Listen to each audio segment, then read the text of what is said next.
Recording.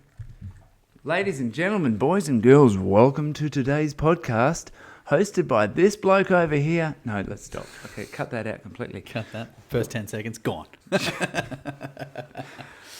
All right, welcome to the Constructing Art podcast, folks. I'm Josh. And I'm Kenny. How are you all today? They can't answer. They can answer in the comments below, please. All right, today we're going to be talking about oil canning, the question we get asked the most by both customers and by builders when installing standing seam sheeting. Yes. The main one. So the fun part about that's what we're doing. This is episode 10. This is We've made it to the end of our first 10 episodes. season 1 done. That's it, 2022, and hopefully next year it'll just be a whole heap of more of the things that we want to talk about. And Yeah, we've got the time over the holidays to figure out what we're doing with the next 10 episodes. yeah, or 20, or wherever it leads us to, right? Yeah, wherever it goes. Yeah, and that's on you. That takes us to another point. So if you've watched the last two podcasts or listened to the last two podcasts, these bad boys here, bad girls, whatever you want to call them, up for grabs. They've got the beautiful little sticker on there to make it feel like you're wearing a New Era hat. But these are custom designed hats, MyCladders Constructing Art hats, which you can get if you listen to the end of this podcast. Actually, I'll tell you right now, you just need to give us a good question, and we turn that into a podcast. Yeah. You get a hat. So comment down below with any questions you got about roofing, cladding, building your dream home, Yep. constructing your piece of art. And look, in the end, the podcast that we're doing now is to help you construct your artwork, like your house, and do it in a way that you love. That's a one-off. That's a bespoke thing that you had a lot to do with. That's essentially the gist of it. And that's exactly it. Oil canning. Oil canning. Ugh, That old chestnut. that it's just not good. No. So before we get into that, we couldn't have done these 10 podcasts. We probably could have. It made it a lot easier. Primal Agency. Here's their little ad. They're the ones. These guys helped us to do what we do, and they continue to help us what we do. And this will be the last time that this ad is run. Here we go. Looking to take your construction business to the next level? At Primal Agency, you're partnering with experts that know your business, and that's half the battle. As Australia's most trusted construction marketing team, these guys are all about evolving your business. If you're looking to scale, talk to the crew at Primal today, or check out primalagency.com.au. So oil canning, Yep. again is... We've talked a little bit about oil canning in a couple of the other podcasts regards to some horror stories on projects that we've dealt with. Well, every oil canning story is a horror story, isn't it, really? This is true. Some have a good outcome, others are basically just horrible. So what is oil canning? Oil canning's deformed sheeting. Yeah. That essentially... It's a deformation in the sheet. Yeah, well, you call it... it looks like someone's taken a baseball bat to it. Yeah, or it looks like you've installed the roof. It's like, did the hail storm come through here? Like, no. No hail storm here. Like King Kong's come and jumped all over the damn thing. It's... Basically, I'm going to have to put pictures in here of what oil canning is. I'll have to on this one so that you really understand what it is that you're looking at. That's it. Oil canning is... Imagine getting a flat piece of tin, bending it in two directions, and then bending it again, and it just puts ripples. You just can't do it. You can't get a flat piece and then bend it in heaps of different directions and have it. So get a piece of A4 paper and fold it, and it just doesn't work. Yeah, that's essentially oil canning. Yeah, and when you're paying tens of thousands of dollars to install the cladding or the roofing or whatever it is that you're putting on, oil canning is horrific. So let's just hit London Road and get that one out of the way. Get that bad boy done. Yeah, so number 598 London Road. You can't miss it. You drive past and you see this beautiful big New Zealand, Swedish style chalet type house. It's huge. Yeah, it's massive. It's 1,200 squares. Yeah. Of 420 It's 465. 465. 465 Harlan Tray Roofing. So that was put on initially by another roofing company because their price was cheaper, substantially, $30,000 cheaper. And they got through not even the whole first roof, and they were kicked off the site, and we were brought in to do the rest of the job. And there's no more oil canning. So the client didn't want oil canning. She knew about it. She told them that we're going to not accept it. Yeah, and they're like, oh, but it says in the manual from the manufacturer that it's an aesthetic defect only. It does not affect the performance of the sheet, which is correct. Yeah, it's 100% correct that it doesn't affect the way that the sheet works, but it looks like crap. So here's an interesting thing: if you're putting on standing seam cladding or roofing, you're doing it for the aesthetics, right? You're not doing it. Oh, it's a 1 degree pitch. You're not doing it for the aesthetics. Yeah, you're not doing it for the performance. If you're installing standing seam roofing or cladding, you're 100% doing it because you want it to look that way. Yeah. Yeah. So essentially, the claim disclaimer, and I understand it's from a liability point of view. The disclaimer from the manufacturers is it's part of the product, and yes, it is, but it can be achieved without it. But when they state it's an unavoidable aesthetic defect, that's incorrect because it is avoidable. We've proved that it can be avoidable. We've avoided it on 1,200 squares of roofing at 30. And so here's the next interesting thing. So just up the road from there, on the same road, we're just currently completing another roof, not the same size, but very, very similar. And that's got no oil canning in either. No. So and that's got no ply on the roof. So oil canning, people ask, how do we achieve no oil canning? How do we prepare a roof for no oil canning? We need to have ply on the roof, right? No. On 465, you do. Yeah, you do. Yeah, that's true. Yeah. That's a much better idea. So 465. But what sort of ply? Needs to be 19 mil. Correct. CD. Yeah, CD ply. And CD is one side has got a better finish than the other. So you could put AA if you want, but you're obviously pay really loaded. And Bill Gates or Elon, you might do that, but the rest of us. So that's that. So ply, putting 19 mil ply, and even states that in the manufacturer's book that's what needs to go on. Lysart in the Lysart menu. And then underneath that ply needs to have is it 450 centres of the battens that needs to be fixed to.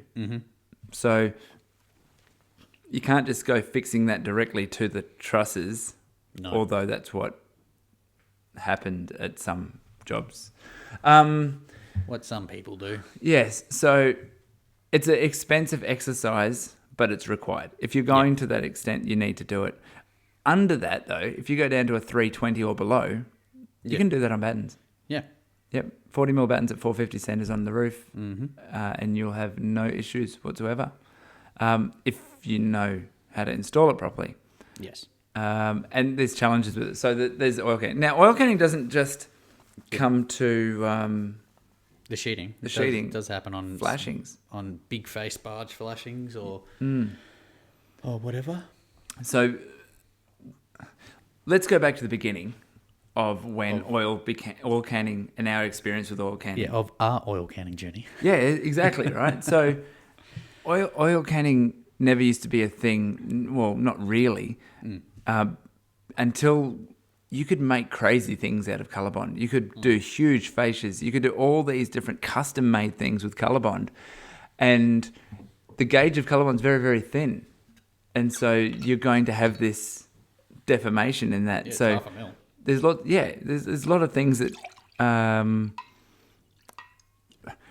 instead of it just being a metal fascia and a little flashing on the side, things were now starting to change. So essentially, people wanted this big, nice, bold flashings on their walls, or we would make it, and it would be, oh, that looks horrible, and the builder would be, oh, that looks horrible. The client would be, oh, that looks horrible. So it was, I remember the first one that we did where we got rejected on it was at Jayco Caravan Camper World, I think it was called, down at down off the Gateway. Yeah, down off the Gateway motorway. We did the Camper World there. And the barge that ran along between the wall and the roof, it got really rippled. And we're like, oh, how do we solve this? How do we solve this? And we tried again, and it didn't work. And so we're like, okay, rightio. So what we did was we ordered all the flashings because they had a special design. And back then we didn't necessarily know how can we achieve a better result by doing it different ways. So this time what we did was we actually got some 9mm ply and some insul bubble, the foamy insulation. Yeah. And we put that on the timber on one side and the foam there, and so that it would create a little bit of a curve on there. And we glued all that. I had it all set out, and then we took it out to site. We installed it all. Mint. If you want to have a look, go out to Camper World at I forget, Tingalpa, I think it is, or somewhere like that. It's off the gateway. Yeah, off the gateway, near the Gateway Bridge, near Murray, in that area. So that was our first experience that we had a major, we had to learn. And okay, that doesn't work. The next one we did up the Sunny Coast? No. It was at Caboolture for Osmar Homes. That's the one I'm thinking of. Yeah. And it was the Darren Lockyer design home, the one that he was one of those ones. Yeah, and it was on a display home. And we had some guys that they did the work, and it come out, and the building supervisor sent us a photo and said, hey, this looks horrible. Like, right, we'll fix that. Mm-hmm. So we ended up just going and putting a whole new skin straight over the top of that. Whether that was necessarily the right thing to do, though it achieved the outcome, and it looks great. You could go down there. I forget the address of it, but it's Osmar Display Village in Caboolture. It's probably not a display home anymore. Yeah, it might. Who knows? Those things change, don't they? So that there was the start of our journey. Then we did a project in Spring Hill on Gregory Terrace, and this was one of our first big. Was using Maxline 340 in Monument, and it was one of our first jobs that we used this material for.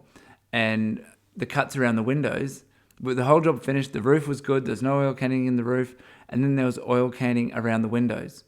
Like, what's going on? Yeah. So, and that was it happened. We essentially used that it wasn't hugely bad. Hugely bad. There's my English going off again. It wasn't really bad. It was just slightly. It was just that little bit displeasing. You just look at it and go, I just don't like it. It's one of those things that the owner had to learn to live with, unfortunately, because all the scaffold had come down at that stage. Yeah. Everything had come down, and to get up and pull all those wall sheets off to fix that was a costly exercise. Yeah, and it wasn't in my budget to do that, and it wasn't in the owner's budget to do that, and essentially, hence that disclaimer from the manufacturer stating that it's part of the material. It's at that time we had to lean on that, but I decided at that point that we're not leaning on that. That's rubbish. We need to learn how to do that in a way that doesn't happen. Yeah.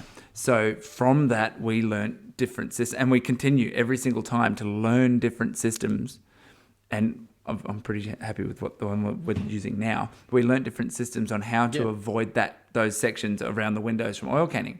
Yes. Basically, the trick to stop oil canning is you need to let it be able to be free, to let the sheeting... you can't have it too rigid. Yeah, you can't. It needs to be able to move, but you need to be able to only let it move in one direction. So you have to force it to only move in one direction. And by doing that, you achieve the result of the no oil canning.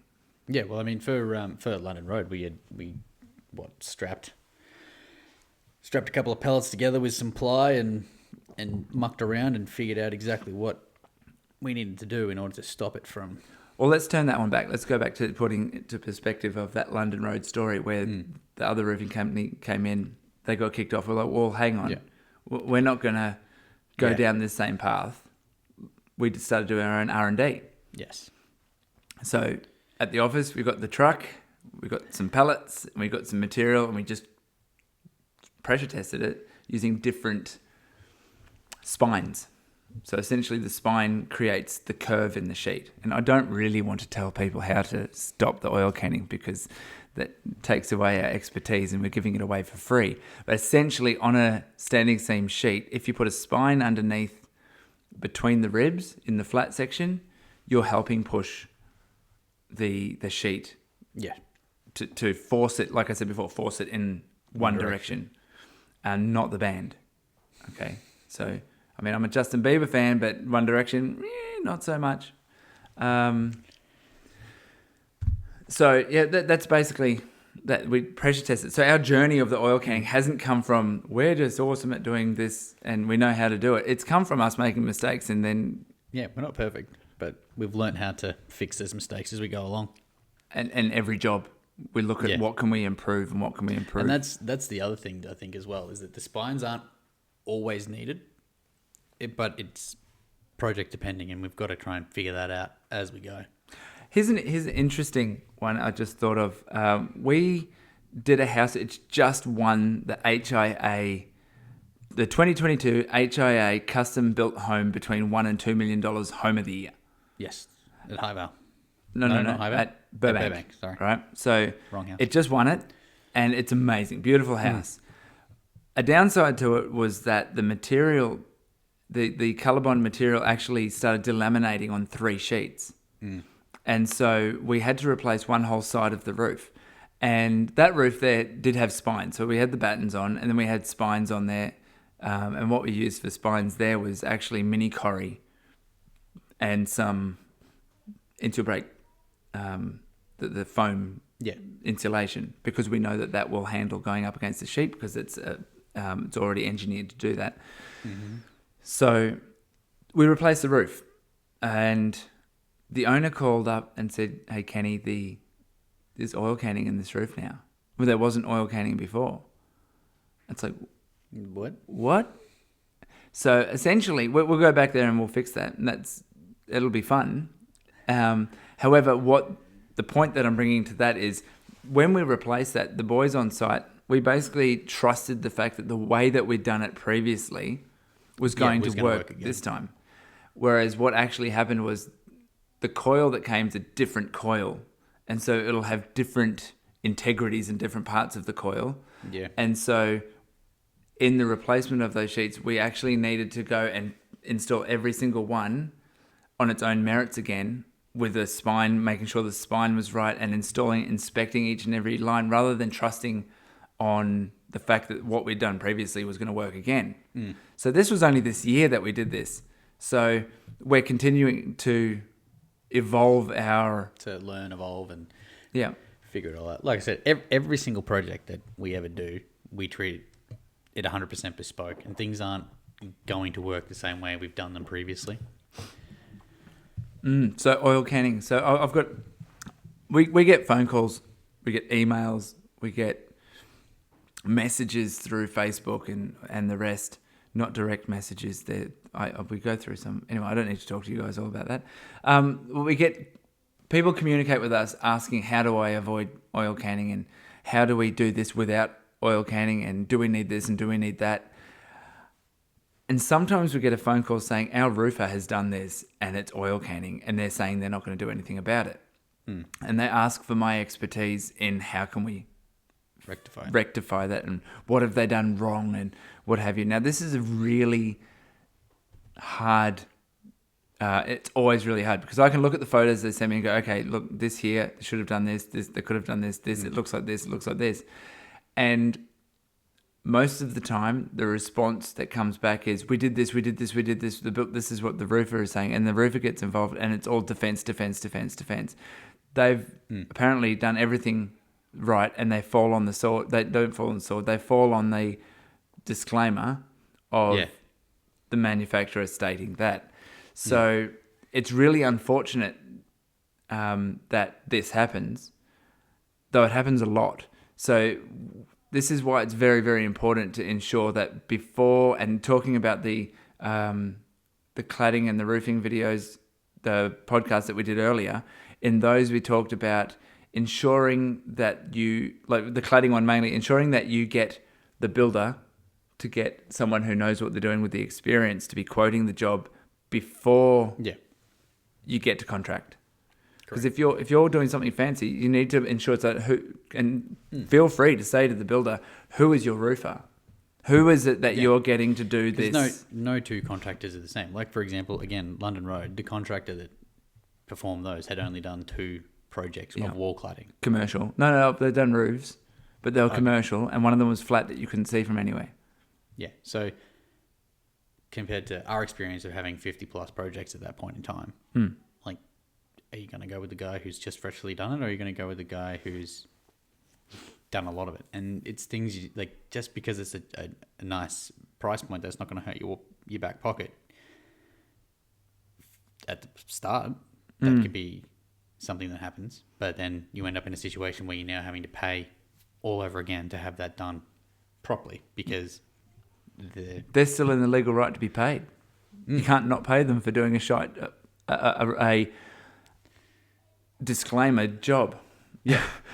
Essentially. So we thought of an analogy before. It's kind of like on this camera. In this camera, we just bought a brand new 256 gig SanDisk high-speed read performance card, which costs like $139. And I was saying to Josh, gee, it's expensive, but we can trust it, right? I could have gotten the $50 one, and I could have put that in there, and we could have spent all this time here recording these podcasts, and got to the end and gone, oh, bugger, it skipped. It's not clear. It's something, it dropped it. We lost the files. So it's kind of like, well, we know that SanDisk make a very good quality product. So we're going to spend the extra because it's very important. And that's where it comes to making sure that whoever's doing the job has got the experience to do that, rather than just trusting your... And this is talking about oil canning. Yeah, specifically. Yeah, and I can tell you that I know exactly, and you're probably pretty good at it too because you're working this whole thing. Yeah. I can tell you that whatever job you send me, I can tell you whether or not you can make it oil can free or not. And I can 100% guarantee that what we do on that, it will be oil can free. Mm-hmm. And I've got no hesitation. Yeah. However, you've got my point with that is you can't go off someone else's detail to achieve it. You've got to go off the detail that we put into it. So that's kind of... Because, I mean, you sometimes you get, like you explained before, like the putting the ply down to achieve the oil can free flashing. Mm-hmm. Like the school job that we're doing at the moment, architect specified ply backing with the butyl strip down the center to stop the oil canning on the flashings. Is that what we're doing? That's what the detail says. So, on that note, so that just emphasizes my point. Yeah. So we know what they want to achieve, and we're achieving that for them. Correct. Yeah, because what they wanted to achieve wasn't necessarily going to work. Mm-hmm. So you didn't say what school it was, did you? No. Oh, very good, very good. Anyway, so oil canning. Oil canning it's the ugliest thing that no one ever wants to see on their own job. Is there anything we haven't talked about when it comes to oil canning, Josh? No, I think we're pretty... Dominion. Yes. Yeah, well, yeah. There's one last little story, and this was the learnings for doing Dominion. So Dominion is essentially the opposite. Yeah, it's the opposite of like Harlan Tray, interlocking panel. End-seam. Yeah. It is interlocking panel. Yeah. It's like instead of the pan being against the frame, the pan is away from the frame. Yeah. It creates a shadow line. And some people call it shadow line. Yeah, instead of standing seam, it's shadow line.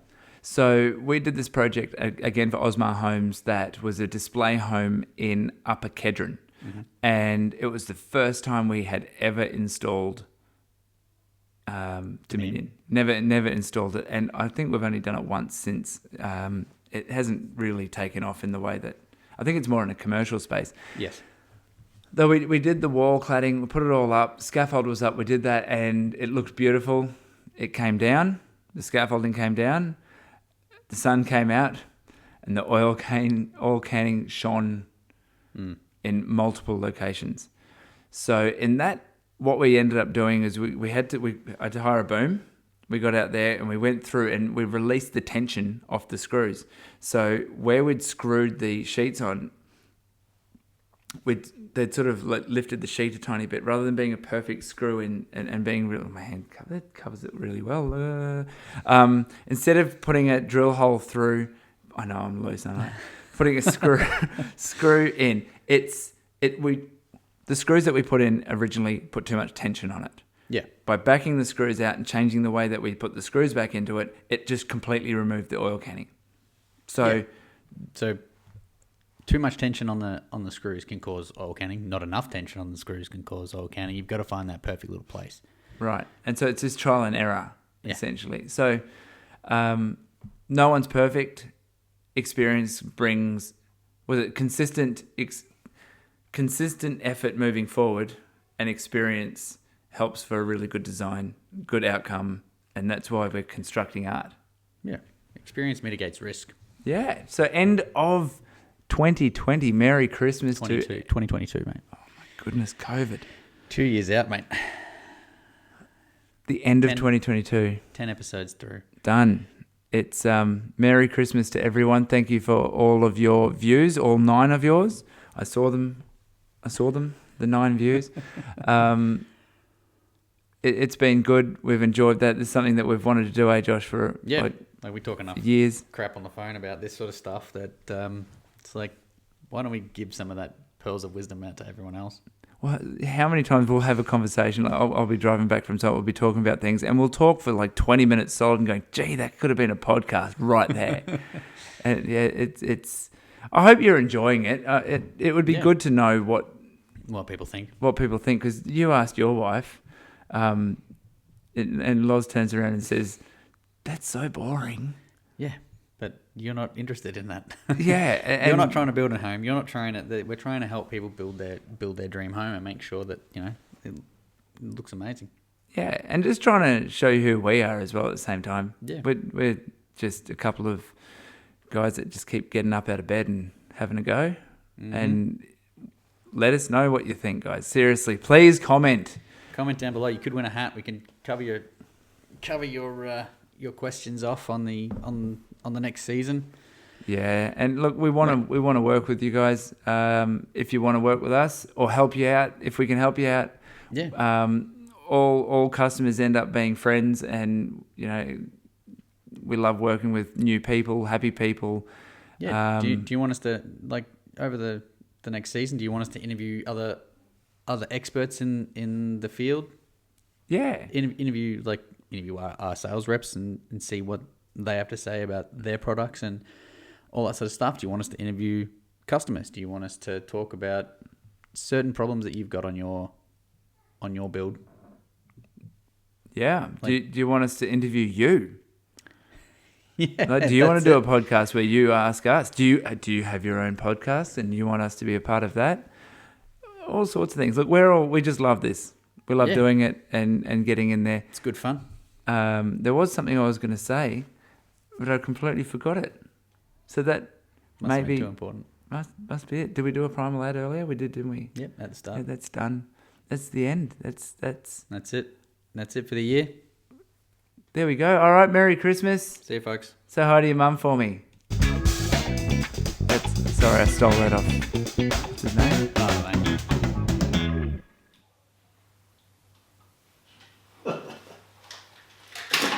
Say hi to your mum for me.